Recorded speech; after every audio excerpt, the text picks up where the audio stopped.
চলে এসে সামনে যে মন্দির আছে হ্যাঁ ফিনিশিং করবে, কিন্তু ফিনিশিংয়ের কাম এখানে কিছু বাকি আছে, ফিনিশিং করবে।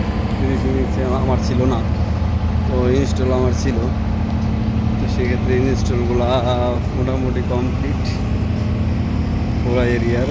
তো সামনে তো বাকি আছে, আর বাকিটা তো করা হয়ে গেছে গা। যাই হোক, আলহামদুলিল্লাহ।